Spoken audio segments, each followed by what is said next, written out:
We're starting off the year by talking about what happens after you leave the program. So it seems like a sort of a good frame for the thing. Before I start to introduce the panel, just a couple of notes, things to know about that are going on, that are coming up. One big one is the workshop that we've got coming up on October 22nd. Does one of you want to talk about it, or shall I? Okay, so we are hosting a workshop here on intergroup dialogue. We're going to have folks coming from, hopefully, all over the place. It's going to be a day-long conference. We hope that some of you will come. Again, it's October 22nd. You have seen emails around, so you can go back to those emails, get more detail, but this is in case you've forgotten. Have a look. That should be a great opportunity. Other things that we need to announce? Nope, I don't think so. If you are a student in the program, please make sure that you've signed the sign-up sheet so that you get credit for having been here tonight. Okay, so our panel, we've got 4 alumni of the program, and they are folks who come from really different backgrounds, who came here at different stages in their lives and have gone on to do really different kinds of things, all of which are really interesting. I'm going to do quick intros, and they will tell you a little bit more about themselves as they speak, and I'll just go work my way down this way. So John Saroof came here with a background as an actor and acting teacher, and came and studied here and took his skills that he acquired here and went on to work now for the Public Conversations Project, which is now called Essential Partners, which is a group that has developed a whole approach to dialogue on those kinds of really deep-seated flashpoint issues that tend to divide our society and others. So he does a lot of group facilitation, a lot of running that organization, and he will tell you more about that. Tal Lieber came here after already having been trained as a lawyer in Israel, came here, had a real interest in mediation, was doing a lot of volunteering so that she could get mediation experience. Came and did the program. She's now the executive director of Metro West Mediation Services. Yeah. Matt Thompson, after a long and winding career doing all sorts of things, was when we got to know Matt, Matt was the director of affirmative action for UMass Boston. Came and did this program while working here as director of affirmative action. Has had a whole long history doing all sorts of work in human resources, in organizational change, around diversity and affirmative action, as well as around other things. After he left UMass, was director of staff diversity at MIT, went and worked for Draper Labs, and is now working freelance, doing a variety of different kinds of group facilitation, group conflict resolution work, and he'll tell you more about that. And Jill Furman came here straight out of college and did our master's program, and is now working for State Street Bank doing organizational change work. So you got a whole range of people coming here, different points in their lives, different kinds of backgrounds, and doing all kinds of different stuff now. And we are really lucky to have you all here to tell us about it.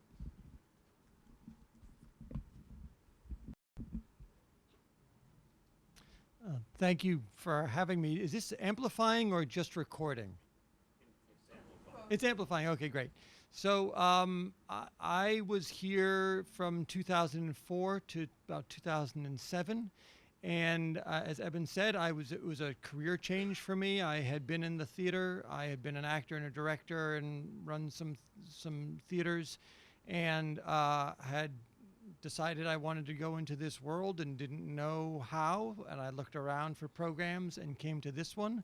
And I feel really fortunate that I did, because I used the things that I learned here every single day in my work. And I realized when I saw Matt for the first time back there, I had this very strong emotional reaction, and I didn't know why, because I didn't know that I'd ever met him. And then I just realized he was a consultant in my conflict in work groups class. And so those of you who are taking that class or who have taken it understand what that experience is like. And that's a class that I use all the time in the work that I do, understanding groups. So Public Conversations Project, which is now Essential Partners, as Eben said, works in communities that are divided, usually about something that's deeply personal to people. usually where people want to stay together in community and have these deep differences. So the Episcopal Church is in, as are a number of other Christian denominations, struggling with the question of how to interpret their scripture and how to accept people who are LGBTQ. And that's one of those issues where I want to stay in my church. My church means a lot to me. And I have this other part of me that struggles with this part of Scripture. So that's the kind of work we do, and we do it all over the world.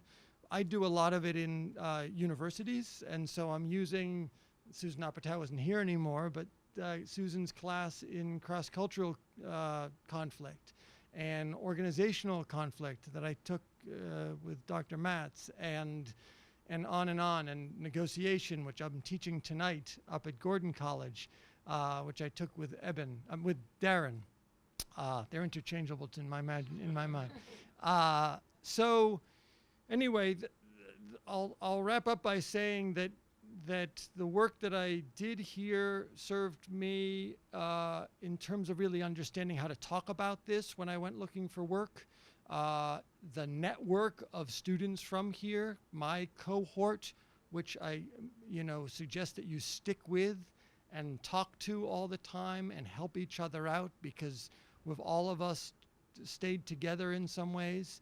The professors that you have who can help you network in the community are really important. And I guess the other piece that I would say is keep coming back and staying connected in this way, and find any opportunity you can as you're leaving here, because there's no clear path in this business. That's one of the difficulties in this business is that you have to weave together a story of what you want and what you've done that makes sense for where you want to go. So your network, what you're learning here, and the story of how to continue to make sense of all that you bring to this work to make sense for the future.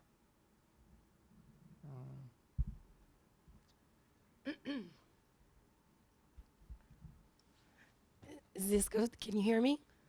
Okay. I have my voice, as you can hear, is not very strong right now, so hopefully. So I graduated in 2013, and I got my job about 4 months after, so it was a good thing to graduate from this program. I'm the executive director of Metro West Mediation Services. What we do mostly is mediations in court, also private mediations like divorce and housing. We also provide training and basic mediation training, conflict resolution workshops, large group facilitation a little bit. And all our mediators are volunteers.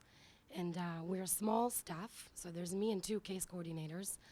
So what I do for the organization, because we're so small, is very, it's varied. So I mediate and I train, and I also run the day-to-day stuff, financials and fundraising and all the good stuff. And when I started that work, I really didn't have any experience in running nonprofits. I had a lot of experience as a mediator and trainer. So if I go to the end of what I wanted to say, is one of the tips that I have to say is to give you is try, even if you think that you don't qualify, even if you think that it's not for you, try because there are not a lot of opportunities in this field, paying opportunities. So try and apply, even if you don't say no to yourself. Try. And the other thing that I wanted to say is, although this is a career panel, my advice is to start with volunteer. So do whatever you can, even if it's not paid. I paved my way before this program, but also during, with doing a lot of volunteering for the Harvard Mediation Program, for the Community Dispute Settlement Center in Cambridge, and other organizations. And that's how you get a lot of experience, and you can, you know, build your resume. What else can I tell you? I think that's what I wanted to say. You know, questions later. All right. Can you hear me? I guess we're all going to ask that question. How I got into this work? Well, as it was said, I was already employed here at UMass Boston as Director of Affirmative Action. And as a result, I was already dealing with a lot of conflict. And I sort of got roped into this by somebody, I won't say his name, but his initials are David Matz. And he helped me out of one particular problem that I had with a couple of senior administrators. And he came back to check on his results just to see if the advice went well. And it did. It worked very well. He said, good, when you're coming into my program. So, okay, you know, at that point in time, I wasn't looking to go back to school, but I thought I'll pick up a couple of things, you know, learn a couple of things. And I got into the program and I fell in love with it. Everything except research methods. Yeah, that one was not so much fun, but got it done, hopefully, you know. And from there, well, because my interest has always been around the human interaction, especially at a domestic level, if you will, working in communities of color, there was plenty for me to find right in Dorchester, Roxbury, Mattapan, anywhere where I was living, as opposed to having to go out to, you know, internationally. Not that international conflicts aren't fascinating and important, but I'm okay doing things right in my neighborhood, you know. There's enough going on between the police and my communities that I'm concerned about. So learning the skills and learning how to use those. And what I found was there's a lot of people that don't say, oh, we don't need mediation, but what we can use a little facilitation. So you take the same skills and you transfer them back and you learn how to bring people into conversations, learning good conversation skills, how to facilitate conversations, how to get organizations to work, how to get them to reflect on themselves, learning some organizational development. And as a result, when I left and I went off, did a couple of other things and stayed involved with my community, I have been blessed with the opportunity to work in a lot of different venues. I've worked with municipalities. I work with a lot of nonprofit organizations. Some are working in my community, teaching young people to write, but understand the need to, you know, understand the cultures of these young people and how it affects how they show up. Organizations that are teaching single parents about finances, because all of the finance people happen to be white and most of their clients were people of color. Working with the domestic violence shelter, working with the clients there and with the staff to say, how do we bring cultural competency into our work on a day-to-day basis? So I've been blessed to do a lot of these things and get involved. I've been asked to do some larger things as well, looking at hopefully looking at some larger clients. You know, that'll help me pay a couple of bills, you know, get my daughter through school. But other than that, you know, it's working for your passion. And if I've got to say anything, that's what you've got to do. Find what you're passionate about. If you are in this program and you're interested in conflict, you're interested in people, find out what it is you want to do with people and focus your energies there. That's what I'd say. Good afternoon. Can you hear me? Yeah. Really close. It's off. Is it on now? Yeah? Okay. Really close to it. Hi, everyone. I'm Jill Furman. I'm an alum of the program graduating in 2012, so fairly recently. I think the program has me listed as an organizational change management consultant for State Street Bank. I think that term is really, it's hard to understand, so I'm going to talk a little bit about what I do and how I got into it, just like these folks have.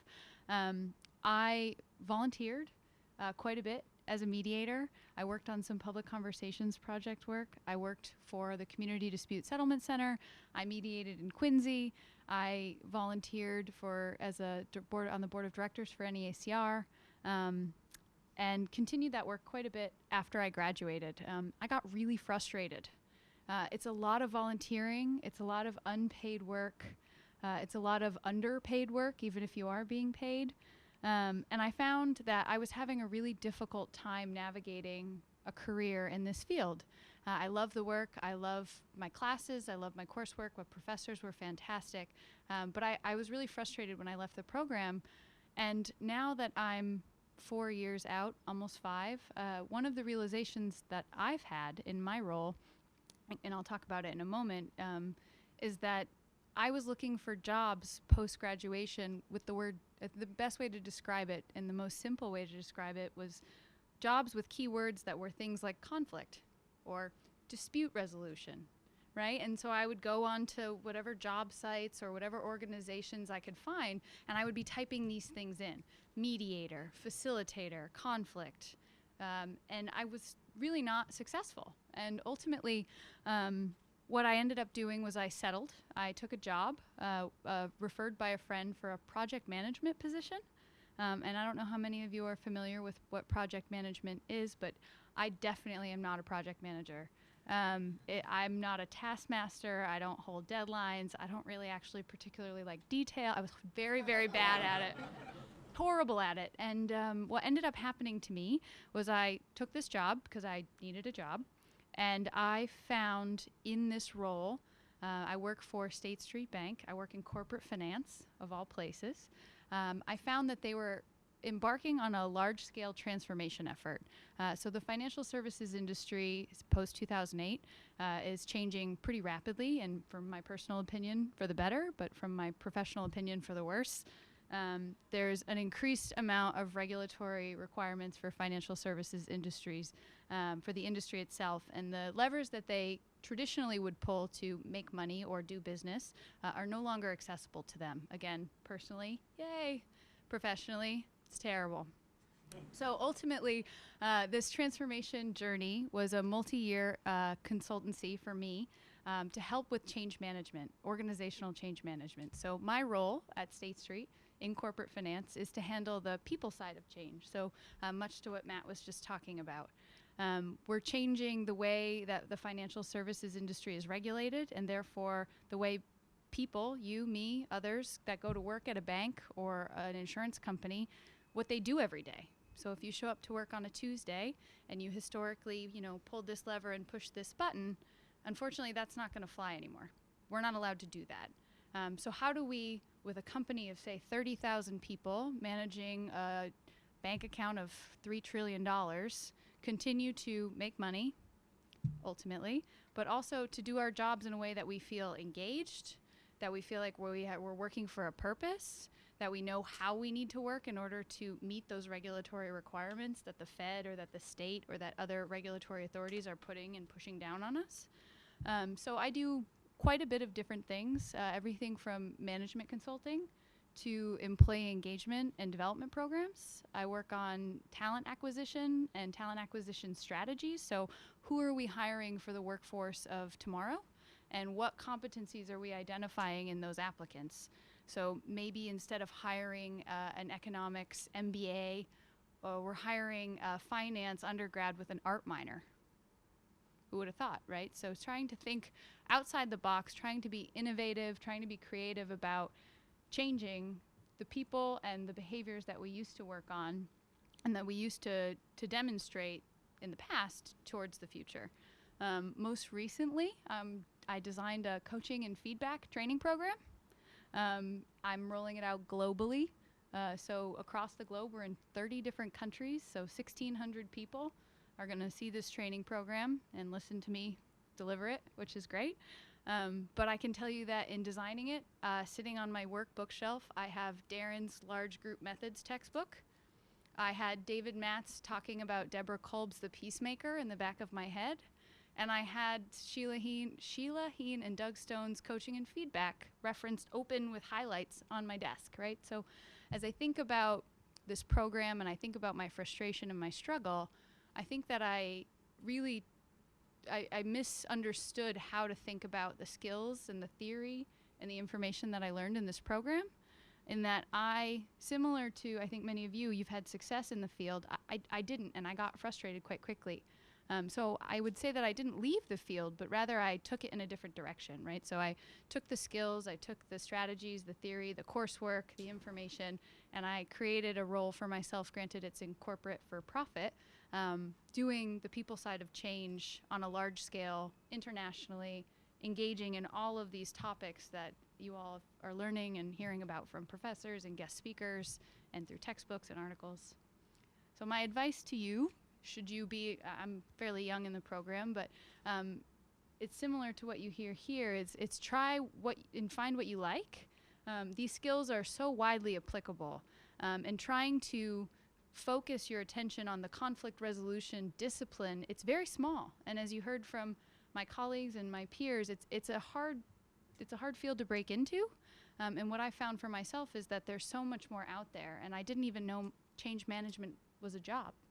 But I found myself in it, and I find these skills so wholly applicable to what I do every day. I don't think I would have this role or this job if I did not have my degree from UMass Boston.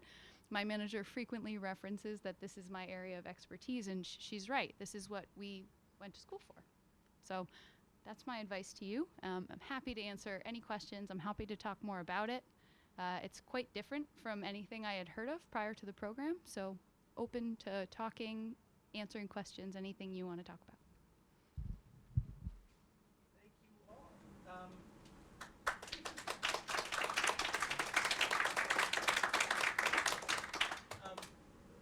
There are a lot of different kinds of ways we can follow up, but let me see from the group. Are there things that you would like to ask of individuals, of the panel, about the nature of their work, about more detail about how they got to where they're doing? What's on your minds as you listen to this? Microphone.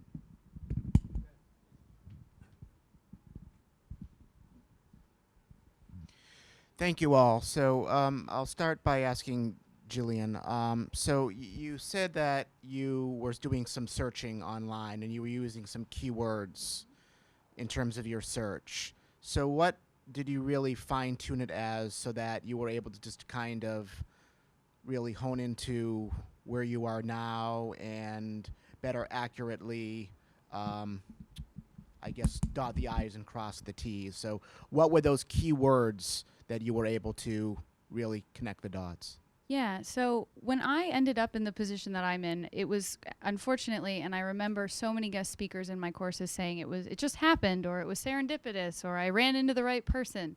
And I remember being so wholly frustrated again because they would say, oh, I just landed in this job. And I'd be like, well, but how? But tell me how. And I remember that very, very vividly. I did end up in the job I'm currently in serendipitously. I was hired as a project manager. I got the job through a girlfriend of mine who was working on an IT implementation for the bank, so nothing related to what I do. If I were to search for the job I have now, what terms would I put into a search bar? I would probably put something along the lines of change management. I would look at organizational conflict management. I would look at talent development, employee engagement. I think organizational change is a huge field, and there's a number of directions you can take it in. When I often give an elevator pitch about this role, I would say the easiest way to describe it is almost a human resources position. So thinking about it in that sense, what I will share is that for large organizations like State Street or other financial services organizations, the HR function is not the way that I had originally viewed it. It's not paychecks, it's not benefits. Most of that work is outsourced to, either Kansas City. So like, for example, our HR resources are all sitting in an office in Kansas City. It's our State Street office that does HR benefits, but nothing about our HR partners at State Street. They focus on strategic innovation, so talent development. Who are we hiring? What's our diversity panel look like? Are we hiring to the diversity levels that we're interested in hitting? So much more strategic. Does that answer your question? Yeah. Others? Sorry. So I found looking for jobs online kind of depressing as well, you know, and I was, it's amazing that you said putting in conflict and mediation, and there was lots of things would come up for like residence hall directors at colleges, which would be great. But I was married with a family and couldn't move to a resident hall. So, so when people say I ran into the right person, for me it's true, but I ran into like 100 of the wrong people first, right? To run into the right people, you have to run into a lot of people, which means you have to keep going out and meeting people, keep coming to these things, find a mentor if you can find a mentor, if you can find somebody who's a mediator that you can shadow or who works at an organization that you can spend some time with and keep calling them. So I didn't get the work through looking online. I got it because I had met somebody who knew somebody who, and it wasn't because I'm connected. It was because I just kept building a network, and the network starts right here. Like, this is your network. Keep building this network. To take a slightly different tack on this, I don't know that one should be looking at a company to do the work. The reason being that in human resources, very often they're set up to protect the company. And what I have found in working in those slots, because much of the work I did as a director of diversity was through human resources, that the company has been reluctant to hear about their own equity and inclusion. Usually it's put the best spin on what we're doing. So that creates an environment in which I didn't feel I was getting the kind of satisfaction that I wanted. And that's a problem. So being careful to look at the work that you're doing, how you're doing it. Is it bringing you the kind of satisfaction that you want? Are you bringing fairness, equity, and inclusion to the people you're working with? Or are you protecting the interests of those who are paying you? So that's something to think about as well. Other questions?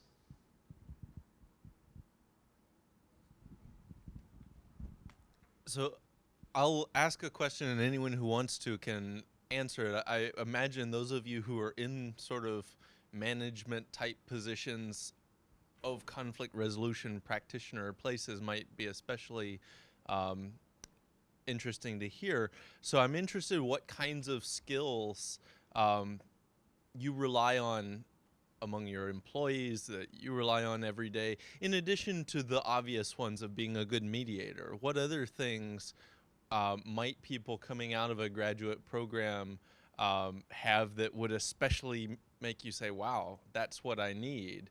I mean, the studies have shown often that what graduate programs think their graduates need are not what employers really look for the most. So can you talk some about that? What are the things that you wish people who are applying, for example, for the most recent Metro West posting had on their resume?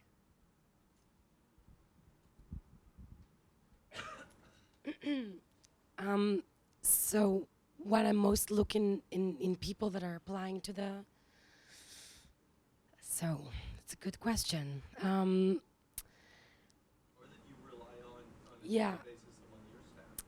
I think that, so just to give context, I'm leaving my position in December, and it's still open. So they're actually currently already interviewing, but if anyone is interested, go for it.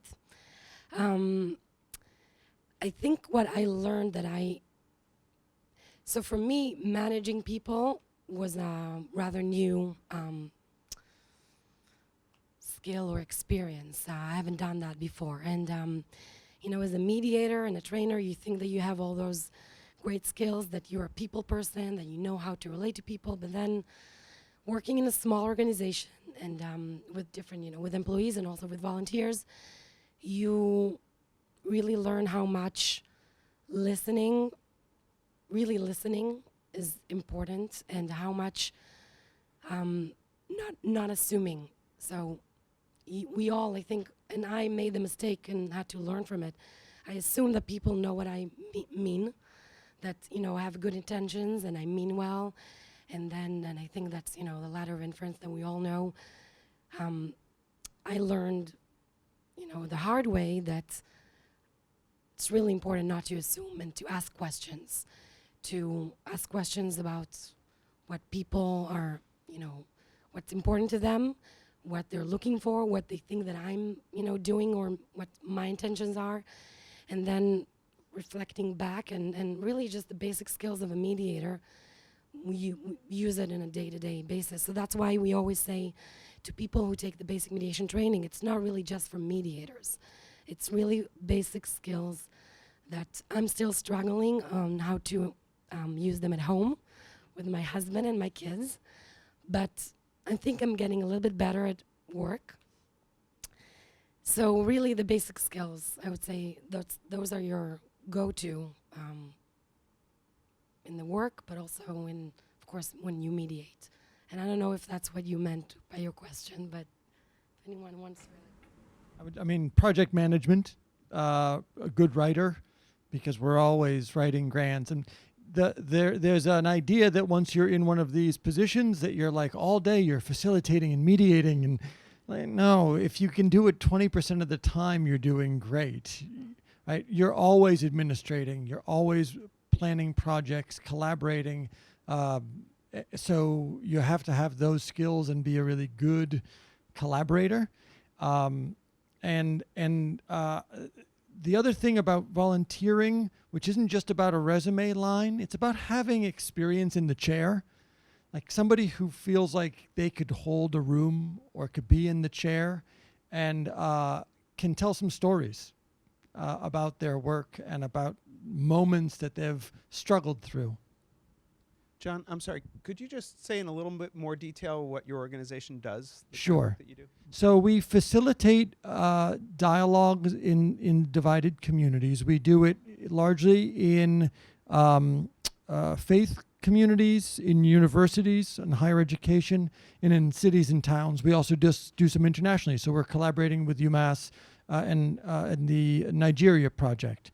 So we intervene and do small group facilitation, and if there's a conflict, or we train people. So I just came back from Virginia, training a group of faculty and students to build a dialogue project on their campus, so that when a crisis comes onto their campus, and it's happening at every campus, there's always, and I think in this moment in our history, there are a lot of issues that are needing to be talked about and that are hard to talk about. And a college campus is one of those places that we want to stay at, we want to invest in, we want to be together. And we come to it from very different life experiences and identities and worldviews. How do you have that conversation? We train people to facilitate those conversations so that a school will have the capacity when things arise, and so that it becomes part of the way they teach, and it becomes part of the way they run their organizations, and it becomes part of the way the faculty talk to each other, and the administration makes decisions. So we're doing a lot more capacity building now than just direct intervention, but it's sort of training as intervention.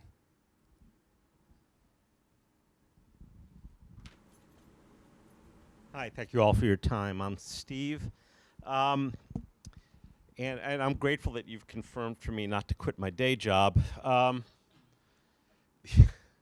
But it was never part of my plan. I turned 60 this year, and I've gotten my first senior discount, which is really quite something. Right. So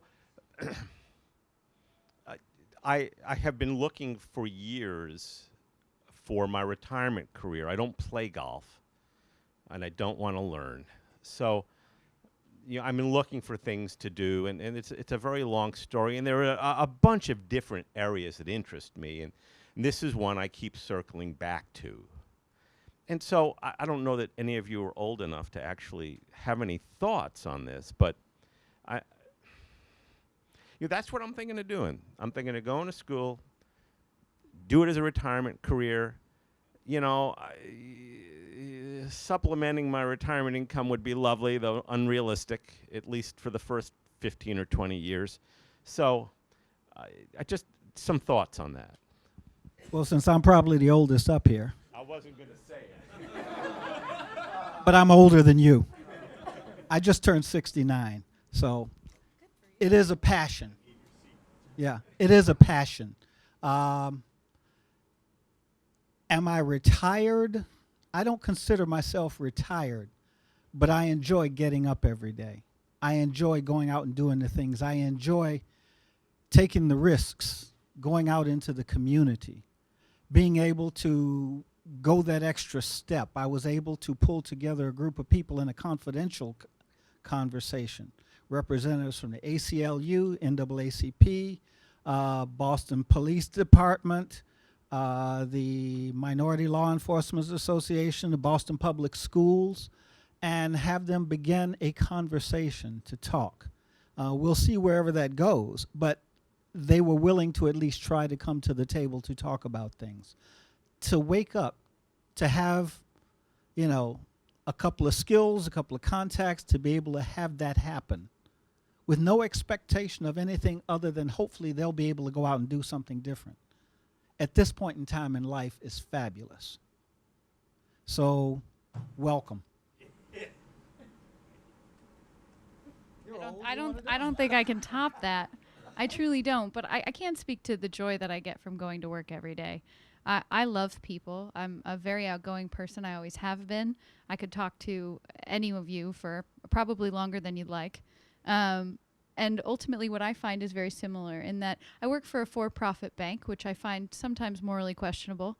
But what I focus on, I do, and I recognize the program I came from is so inherently focused in nonprofit and NGO work that in some ways I've taken a little bit of a left turn compared to those of my peers that maybe work for a nonprofit. I did when I first graduated. That said, when I go to work every day and I can talk to people and I can feel intellectually stimulated by the work I'm doing, by trying to solve problems, and making people feel engaged in their jobs, people that have worked at the place I work for 26 years, for 19 years, that can say, you know, I've never taken 2 days off to go to a training program that just betters me as a person. Never done that in 30 years. And to even that one sentence, to see people feel joy from that, or to see people feel engaged in their job, to feel like they have a voice at a company that's 30,000 people, I find that very, very rewarding. And I think that that's the most important piece of it. I think that the skills that you'll learn in the program really help you navigate people quite well. What's your day job? I manage customer technical support for a software company, and I love my job. I mean, I look forward to it every day. So it's not a matter of not liking my work. I'd like to ask the panel something that may be responsive and helpful for Steve, and that is, in what you're currently doing, what are you drawing on? I think John may have had this in mind with his question. What are you drawing on from your prior life? Not your UMass life, but your paying life, either when you're in school or before school, and even when you were a student before you came to grad school. What are you drawing on explicitly or implicitly as you look back on it that might be relevant? Because the notion of don't leave your day job, Steve, is of course an economic kind of observation for sure.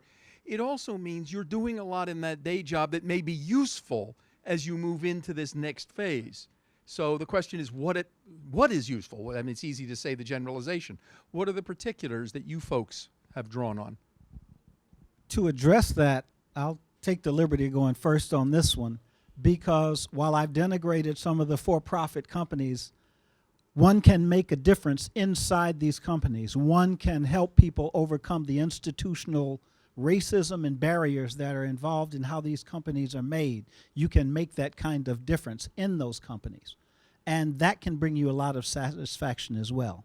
For me, it was seeing all of the social inequities that are riding just underneath the surface within the communities that I have lived and, you know, commuted in and from and worked in for all of these years. That's where I drew my incentive from, wanting to work with people who have that quiet frustration. I like to use the model of the head, the heart, and the street. There are lots of people in corporations and who have, you know, work from the head, but there are a lot of people that are motivated by their heart. and they may not have the words, they may not have the data to express themselves and come up with a solution, but they will act out, they will act up, they will rebel or what have you. And being able to bring some of that, help bring the head, the heart, and the street together is what I enjoy.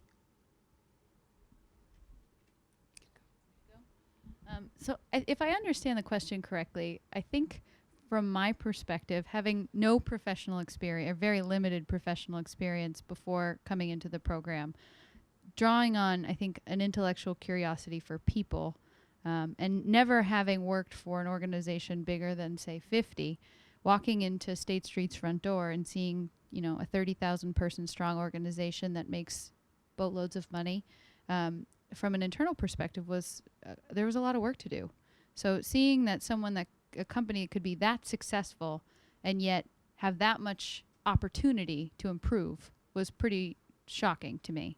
And I think similar to what you were talking about and what I mentioned earlier, to see that people can go to work for 26 years with a chip on their shoulder and not feel valued, appreciated, or that they enjoy their job is a shame.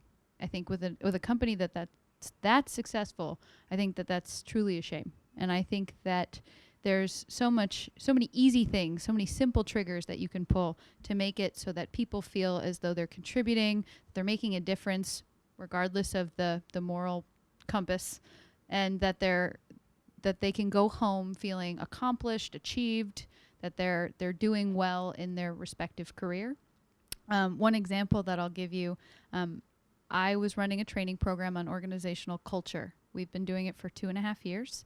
1,600 people out of the office for full 2 days, which in finance is really rare. Apparently what we're doing is so important that they can't step away for 2 days. We had a gentleman that he works on accruals, accounting accruals. So very dry, very technical, was very good at what he did.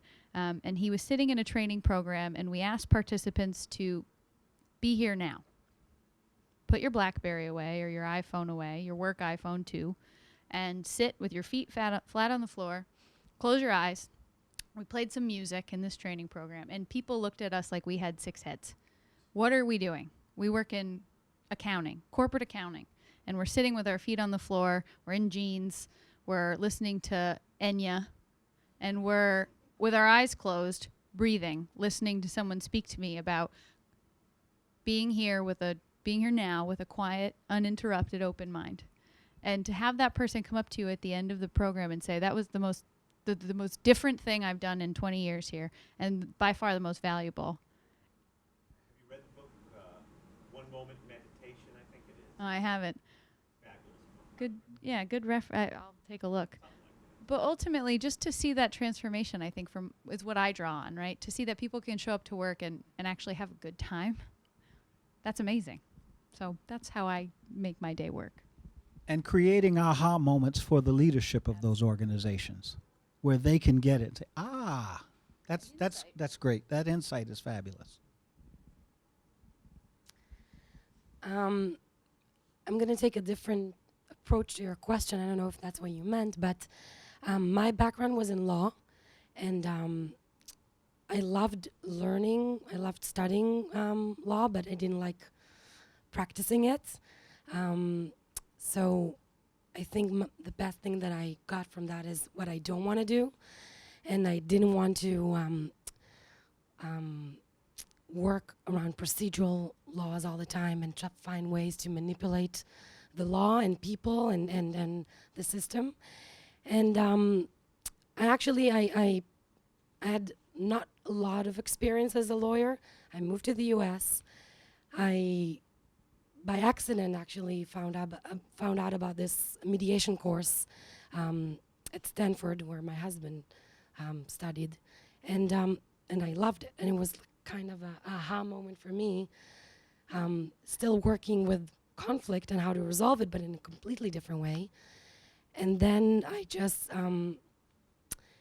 continued to get as much experience as I could as a mediator and then as a trainer, which eventually led me to actually met with David a long time before I started the master's program, and he told me, don't quit your day job. And then you also told me find your niche, right? Find what what you want to do. I'm still looking for that, but I I joined the program. I loved it, and I think, as others have said here, just getting to know people and then getting to know of other organizations and other opportunities, and then just going out there and volunteering. And I know you have to pay your dues, and it sucks that in this field you have to do a lot of unpaid work, but really build your experience. And so, like John said, not just having a line on your resume, but really having something to back it up and say, I can do this. And so I'm kind of circling back, but sometimes learning what you don't want to do is also a good thing. So I'll just say that there's probably years of relevant experience in what you've been doing, that if you tell the story in the right way, added to what you're doing here, makes you invaluable to some next group. And then I would say find a community that you really love being a part of, serving, and grow something if there isn't a job readily available, if you don't need to make the money right away. I know. Hi, my name is Nancy. I had a question. It's actually two parts. One is, how do you maintain hope, and how do you do self-care? Because I know a lot of the time you may be involved in conflict that maybe you'll never see a resolution to, or it feels so entrenched that you feel hopeless. How do you take care of yourself while being entrenched in some of these conflicts, or working in communities that you feel like maybe it feels hopeless and it's never going to get better? I have to go because I have a class waiting for me, so I'll just quickly say I take a really long view of some of these conflicts. We inherited some of these conflicts from the last couple thousand, maybe 10,000 years. Some of these conflicts are so deep and deeply rooted that all we'll be able to do is keep pushing it in the right direction. And so part of it is, for me, sort of a really historical, long view of things. Part of it is having I always come back to it, having a community of practitioners, of people that I care about, people that I can call up and cry to, people that I can call up after a night of facilitation that went really badly and say, what do I do? I have the group all day tomorrow and I'm lost. And they answer the phone. Right? And having that sort of, my colleague Bob Staines, who's one of my mentors that I talked about, calls it, sort of a third tribe. This is when they're, these are your people, and these are the people that you'll continue to draw strength from. So stay connected with them. Those are my two. And then I'm gonna leave my cards there because so many people helped me for so many years to help me get where I am. I've sort of made a pledge that I'll talk to anybody. So if you want to network and call, just feel free. Take a card and just call me or email me. I'd be happy to help. And I'm sorry that I have to leave early.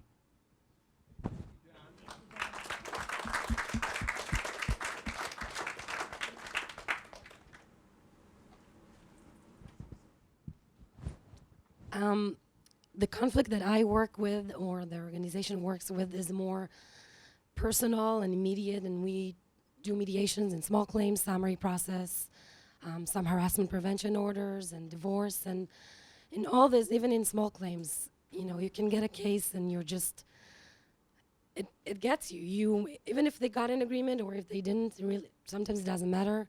You feel like, maybe you could have done more, or if they didn't get an agreement, then what could have you have done better, and sometimes it's just so sad and just really.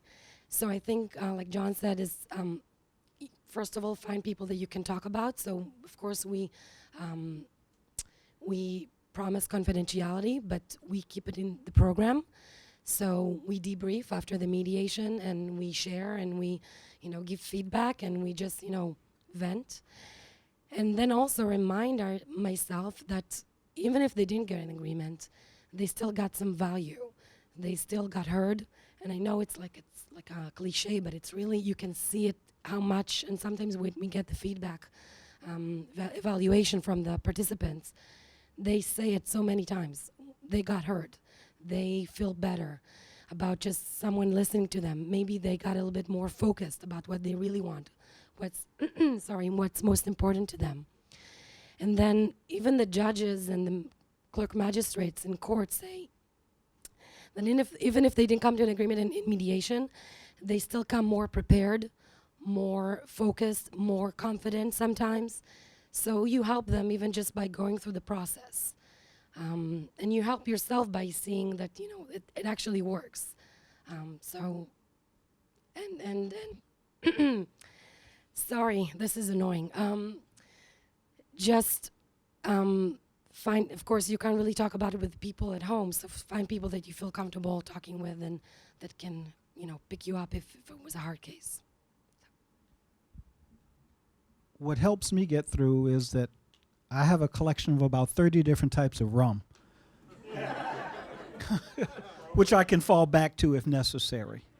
But in fact, it is having a community of people I can talk to, and every now and then, it's not every time, but every now and then someone comes up and says, what you said really resonates with me. It leaves you with hope that what you're doing and what you're saying and what you're, the space you're creating for others to air their feelings, to bring out their, to temper their emotions and to collaborate towards a solution. It's so gratifying.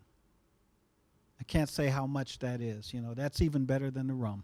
So I don't know if this question totally applies to the work that I do. I don't often find myself in search of hope working in the role that I do, but I can tell you that State Street Bank has been around for 279 years. Its first president was George Washington. Yeah, I just learned that the other day. And ultimately, change in my role and at State Street is really difficult to actually try to invigorate people to do things differently, to try and incite masses of people to behave in a different way. People don't like change. Most people don't, and if you do, then you work in my field. But most people don't like change, and so to actually incite change and to see success can be really challenging. It's a big and old and slow-moving organization. It's been around for a long time, right? So it does something right. But I do often find myself feel like I'm pushing a boulder uphill, trying to get 30,000 people to maybe take a different outlook or change their thinking about a certain behavior. So I often find myself looking not so much for hope in the way that I think others have described, but maybe in a little bit more nuanced of a way. Ultimately, at the end of the day, if things don't change, so be it. There's really not so much of an emotional impact or a detrimental impact, right? Maybe we don't pass a certain regulatory requirement, maybe we don't something else, but it's not so detrimental to my day-to-day. Other questions? Quick story, which responds to Steve's question, but I think may apply more broadly. Some years ago, I got a phone call from a fellow. He had just retired from business. He was near Steve's age, and he was very interested in the abstract about mediation. He was getting trained, but he didn't quite know what to do with it, where to go with it after he had the training. So I've done this a lot. I had a whole routine, which include don't leave the day job and a whole set of other things of that sort. He did everything I told him to do. He failed. It got nowhere. He was a man, had married twice. He had a son who was 12. So because he was retired, he would drive his son to school every day and got hanging around a little at school, would chat with teachers, chat with parents dropping off kids. His son mentioned to his teacher that his dad had gone through this mediation training. The teacher was sort of intrigued, not altogether sure what it was, but it called him in, asked him about it. She said, would you like to come in and give a little talk to the teachers about this sort of thing? Punchline, 2 years later, he was an expert in school-based mediation issues, both in training kids, issues with school teachers, with between teachers and principals, all the conflict that you know of, never had dawned on him that this was an area of work. That is, our whole lives are potential resources, not just our professional track that we tend to think of when we think of what are we going to do with ourselves. Well, how do I build on the profession I've had? So churches, communities, friends, poker clubs, wherever you hang out is a possible base for developing things, even though it may not be apparent on the surface. Thank you. Anyone else? You have another question? I could go on for hours. So we have just a couple minutes, so make it Yeah, hi, Steve again. I'm used to introducing myself. I apologize for that. Do you find in your work, and I suspect this is more towards Tal and Matt, that the parties that you engage with for conflict resolution or mediation are there by choice? Are they willing participants, or have they been told, show up, or the consequences? When I mediated as a volunteer throughout the Boston area in small claims and summary process, I think it was a mix. Sometimes you'd get, at least in the court system, a clerk magistrate that would say, would you like to go to mediation? When in other times they'd say, you're going to mediation. And I think so. I think it was a mix. From my perspective, at least, regardless of whether they were told or volunteered or requested it, I've never run into anyone in the 2 or 3 years that I did it that sat down with a mediator and said, this is not what I want to do. I don't think in the dozens of cases I had seen anyone ever was closed to giving it a try. But I'm sure that you guys have probably run into that. I usually don't run into that where someone is forced to do that. What happens is I get called in when they've exhausted their own efforts to collaboratively come in and try to create a space for them to take a breath and get to the same side of the table. I have had occasion, I was working with a church, and they were asking about mediation, and one of the key parties did not know enough about what mediation was and refused to come to the table. So we never got that resolved. The resolution itself resolved when he chose to leave the parish and go elsewhere. But he wasn't forced to come in. So the work I'm doing, it's hard to get someone to say, you have to be there. So. Yeah, I think like Jillian said, in court sometimes although the judges or clerk magistrates, they know that it's voluntary, sometimes they'll not order, but they will strongly recommend people to go, or people just don't want to say no when they're asked in front of the judge. So they'll go, but then we always make sure at the beginning that we explain that it's voluntary, and that even if they don't want to participate, they fulfill their requirement by just attending, and they can go, and we don't report back to the judge or what happened or why they didn't come to an agreement. So there's no ramifications for them for not participating. Another example is we do some housing mediations, so between tenants and other tenants, but a lot of times who initiates the mediation is the management company of the building. So they tell them, if you want to stay here, if you don't want to get evicted, go to mediation. And they come pretty reluctantly sometimes, but again, I think after, even if they don't want to be there initially, after we ask them to at least stay so we can explain the process and what we do. By the time we finish explaining it to them, they want to be there. They want to at least try. Even if it's just to, tell what they think is right or what they think is going on, and then usually it goes on.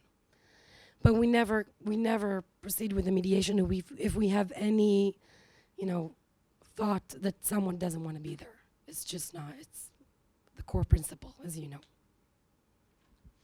Thank you. So as I've been listening to the conversation, and I've been thinking about these four and thinking about lots of our other the students that have come through the program over the last few decades.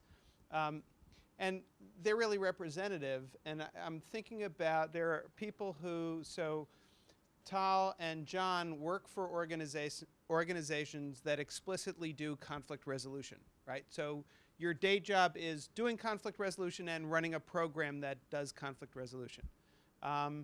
Matt worked for a long time in you've been talking mostly about your after your corporate jobs work, but you were also inside at UMass Boston, at the bank, at MIT, yeah, doing the Boston company. right. So, you know, doing conflict work, doing diversity work, which is often doing conflict work, right, in all these organizations. Jill is doing work that is organizational change work. It's drawing, as you said, drawing on a lot of the same skills. So your job isn't called conflict resolution, but you found another way to do this work. And I think that that really represents the experience of the students who have gone through the program, right? So the number of jobs that are, if you plug in conflict resolution specialist in a search engine, there are some jobs. The Department of Justice actually has jobs, and there are a variety of jobs like that, but not a lot. There's a much bigger world of places where you can, including the job you already have, which many of our students have done, right? Brought skills they learned here into expanding the job that they currently have. So it's whether it's expanding your current job, finding an actually conflict resolution job, or some other place where you can take the skills even though it's called something else. There's a lot of different kinds of directions to go, whether it's your day job or something else that you do as your passion. Anyway, thank you all very much for coming. This was really terrific.